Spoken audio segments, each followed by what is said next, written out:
Hi, I'm Craig. Stay tuned for my comments after the video.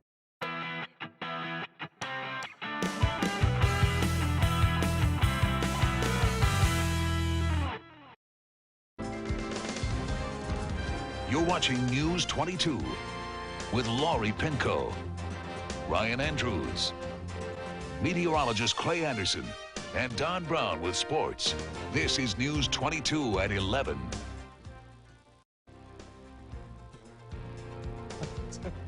Don Brown here now with sports, just when we thought it couldn't get any worse for the Bengals. Oh, it could get a whole lot worse. I mean, the schedule doesn't favor them at all. They're a second-half football team, but at 1-6, man, it should be 0-7 if you really think about it. That first game they pulled out, and well, more bad news. As if the Bengals need any second-round draft pick Corey Dillon.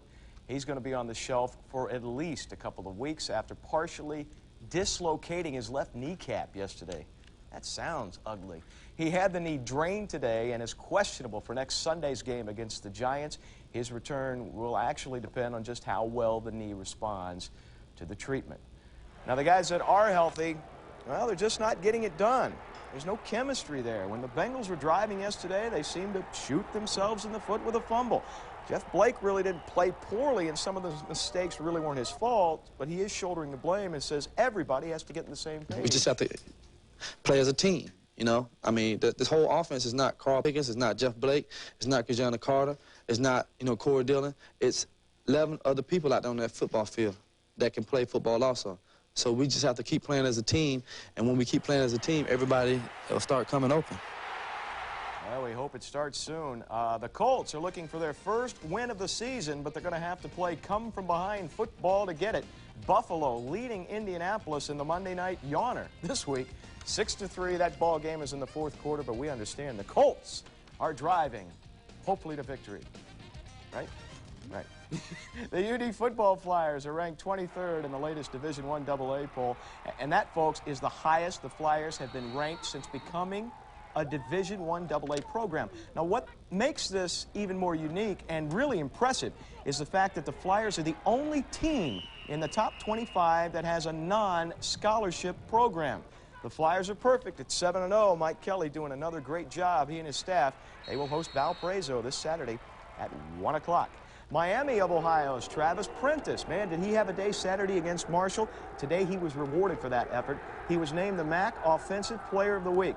Prentice rushed for a career-high 203 yards. He scored 4 touchdowns, and the Red Hawks 45-21 shellacking of the Thundering Herd. Prentice's buddy, his teammate Dustin Cohen, was also named the MAC Defensive Player of the Week. He had this big interception return for a touchdown and played extremely well in Miami's big win. Girls tournament soccer continuing tonight across the valley. Oakwood hosting Bellbrook, the Oakwood Crazies. Out in full force tonight. Watch it. You don't think girls soccer's tough?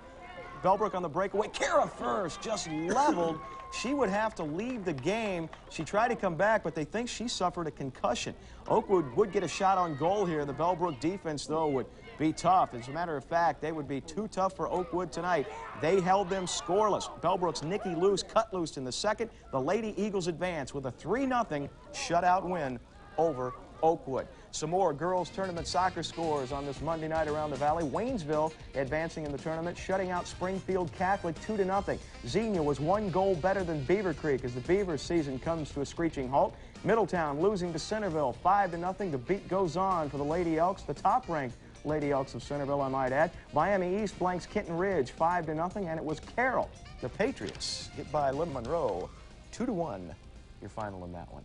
Game 3 of the World Series set for tomorrow night up in Cleveland. Did Clay mention snow, perhaps, up there in Cleveland? It's going to be cold. Cleveland will entertain Florida. This series all tied up at 1 game apiece, and you'll be able to see Game 3 and all of the World Series action right here on your World Series station, NBC 22. It's tomorrow night at 8 o'clock.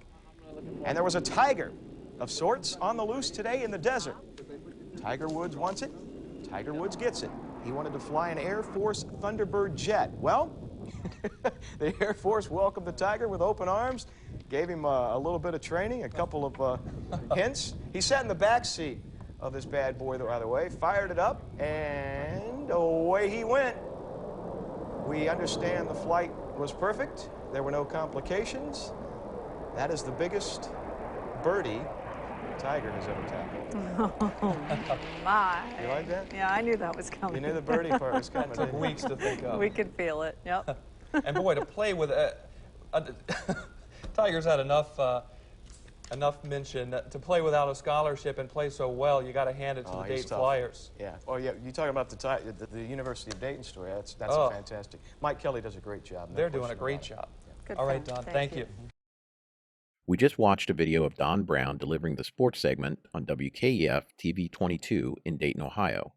We start this commentary on a sad note. On Monday, September 25th, 2023, Don Brown's family announced his passing on social media, saying he passed away in his sleep on Sunday. He was 63 years old. Look for links in this video's description for more details. This video does a good job showing the fun and charismatic personality of Don Brown. You can see it as he jokes with the anchors and in his delivery of the sports. It's a casual and fun presentation perfectly suited for sports reporting. It's one of the reasons why Don Brown was a fixture in Dayton TV news for so long.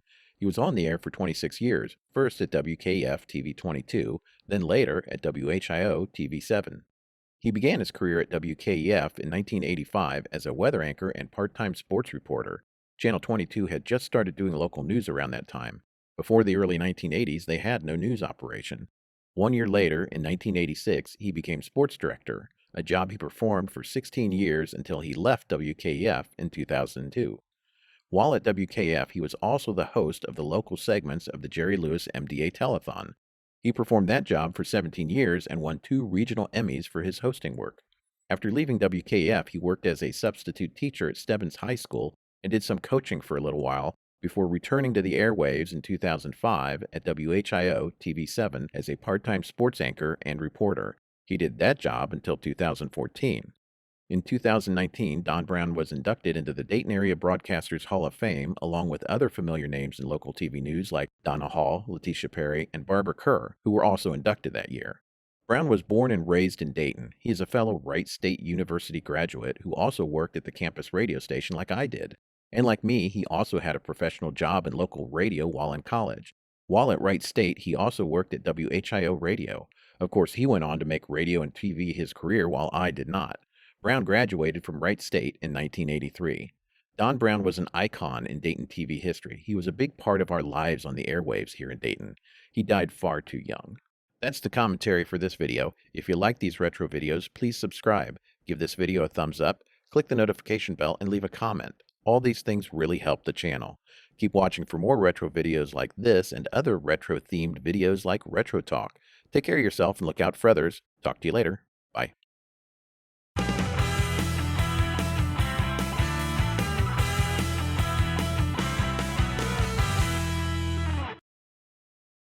This video brought to you by StockAgogo.com, Stock Photos.